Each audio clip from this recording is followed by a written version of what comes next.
want answers? I'm as mad as hell, and I'm not going to take this anymore. You want answers? You have offended my family. I think I'm entitled. You want answers? I want the truth. And you have offended the Shaolin Temple. You can't handle the truth. Surely you can't be serious.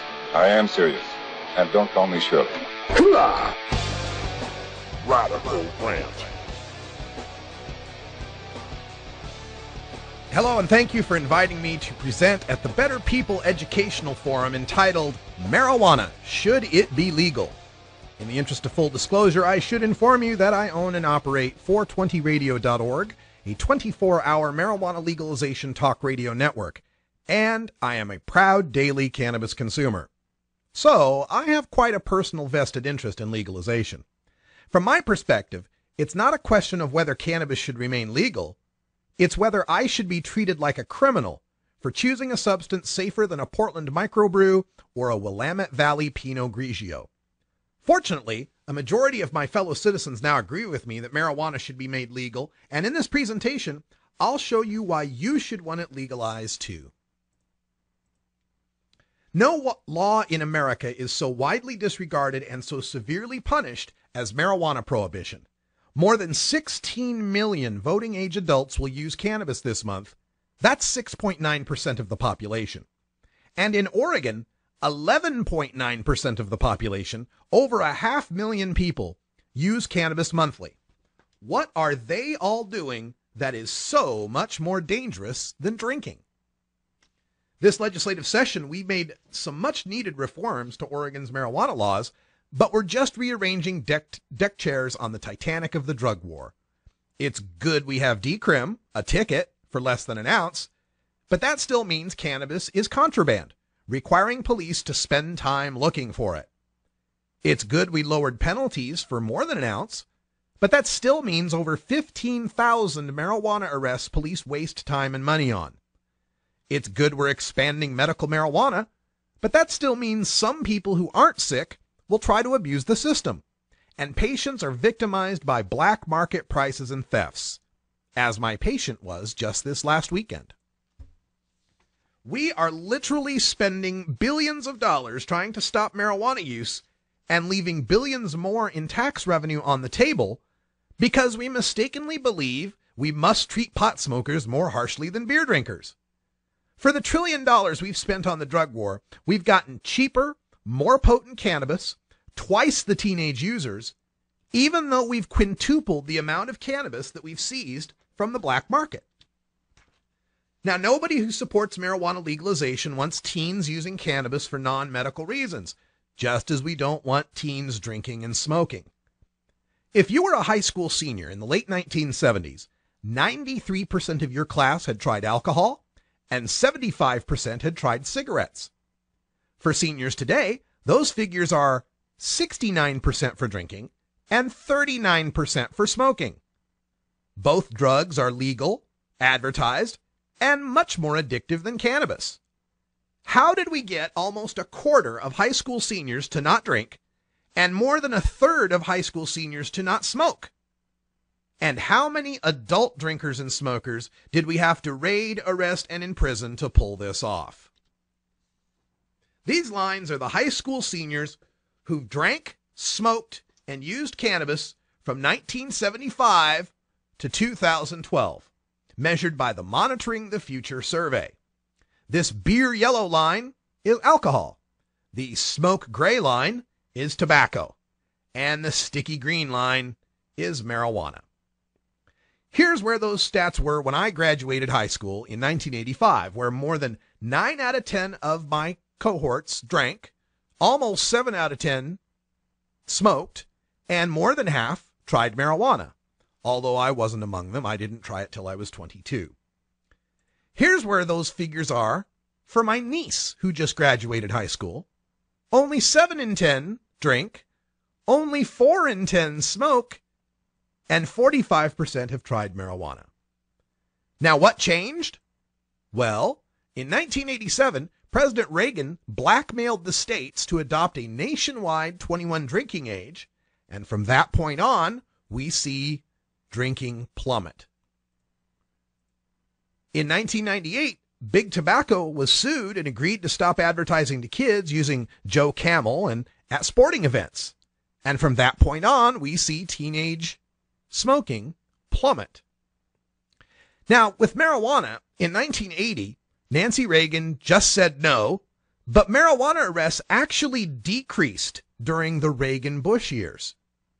When cannabis use hit its modern low in 1992, Bill Clinton's administration doubled marijuana arrests, and we saw use shoot up. In 1996, California began regulating medical marijuana, and from that point, marijuana use has declined or remained steady.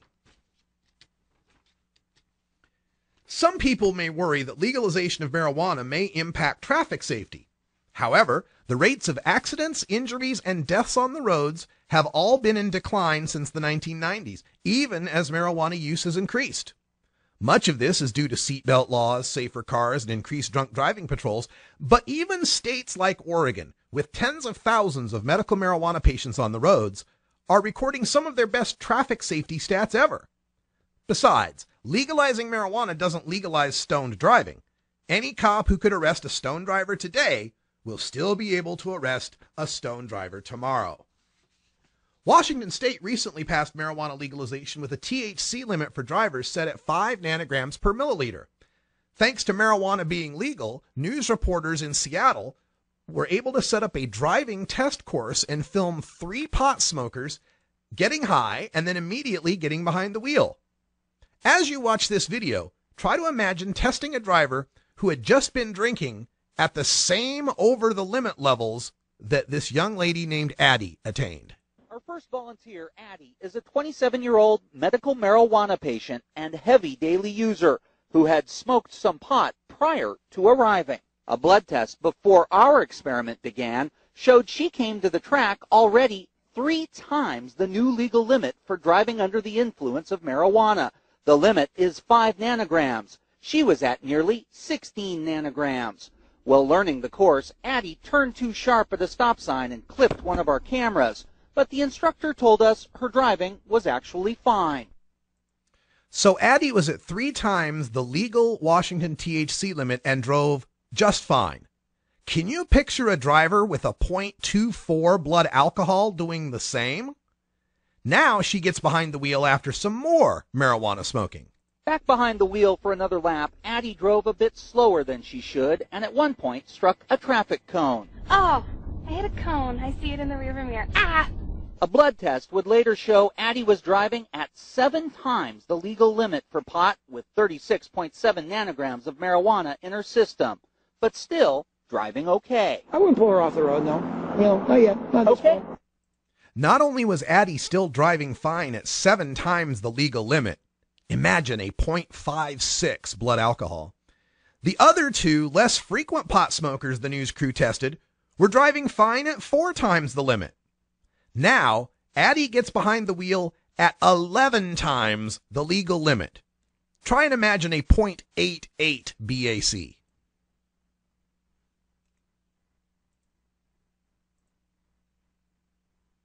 Becoming much more aggressive, excited about being high and behind the wheel. One time in your life you get to do this, you should do it. Yeah. You should do it! Yeah. But she made no major mistakes, and we asked the officer if he would pull her over. Borderline. Others may worry that legalizing marijuana will increase crime. By definition, legalization suddenly means 26 million Americans aren't criminals, and all their market transactions can be handled through licensing, regulation, lawsuits, and courts. Prohibition creates the crime just as it did in Al Capone's day. After all, we don't see Portland microbreweries shooting up the streets over turf wars. We don't have winemakers planting secret vineyards in our national forests. We don't have violent home invasions over home beer brewing. And we don't have cigarette smokers stealing to afford their addiction. Right now, police make an arrest in less than half of all violent crimes and less than 1/5 of all property crimes. There were more arrests for mere marijuana possession in America than all violent crimes combined. And each arrest is taking a cop off the streets for 2 hours and increasing the crime lab backlog for testing rape kits and evidence of real crime. And when those arrested for marijuana can't find a job or get an education thanks to their criminal record, some of them turn to a life of crime as the only way to make a living. There are many scaremongering misconceptions about how cannabis affects public health. Our National Institutes of Medicine debunked the so-called gateway drug myth, finding that most people who try marijuana don't even go on to use more marijuana, much less other drugs. After 30 years research, the leading scientists seeking a link between pot smoking and lung cancer concluded in 2006 that pot smokers had less incidence of head, neck, and lung cancer than non-smokers do, and no greater incidence of lung disease. The Netherlands and Portugal have shown us that liberalizing marijuana laws doesn't lead to more pot smokers. In fact, their marijuana and drug use rates are much lower than the United States. Fears that marijuana taxation wouldn't begin to pay the marijuana bills, as is true with alcohol and tobacco, don't hold up when you realize a pot smoker costs society 1/8 that of a drinker and 1/40 that of a smoker. And the list of marijuana smokers who've gone on to achieve greatness is too long to recount here, so let's just say Michael Phelps and move on. And what about workplaces? In its most recent report, Oregon's Occupational Health and Safety Administration published the lowest figures for workplace fatalities, injuries, illnesses, and absenteeism ever recorded, even as we enrolled more than 55,000 medical marijuana patients. Workplace drug testing and bans on use will still be in effect. And jobs created through legalization and revenue captured from taxing a popular untaxed crop will revitalize Oregon's economy.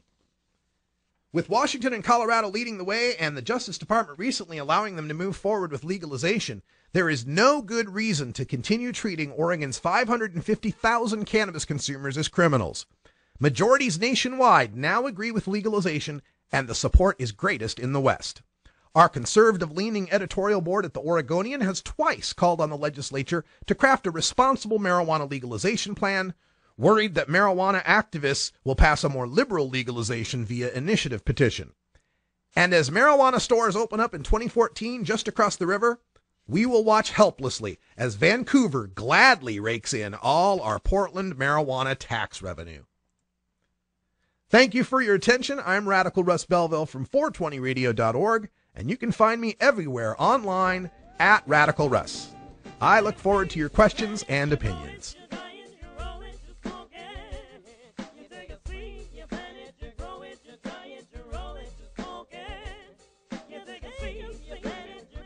Well, there you have it, my presentation at the Better People Forum this afternoon. I'm so sorry I didn't get the whole thing filmed for you. I forgot to bring the extra batteries, so my bad on that one. Because some of the stuff the rest of the panelists had to say, OMG. Let me tell you, I was on this panel with a sergeant who works in narcotics and vice, police sergeant, a director of addiction psychiatry at the VA hospital, and I didn't get a chance to debunk everything they said, so we're going to do it in hour 2. Stick around for that. Plus, I got a bonus radical rant for you on California's hemp bill. For everyone here at 420radio.org, I'm Radical Russ. Until next time, take care of each other, tokers. This is the Russ Belville Show. The Russ Belville Show is blogging and podcasting daily at radicalruss.com. You plant it, you grow it, you dry it, you roll it, you smoke it. You take a seed, you plant it,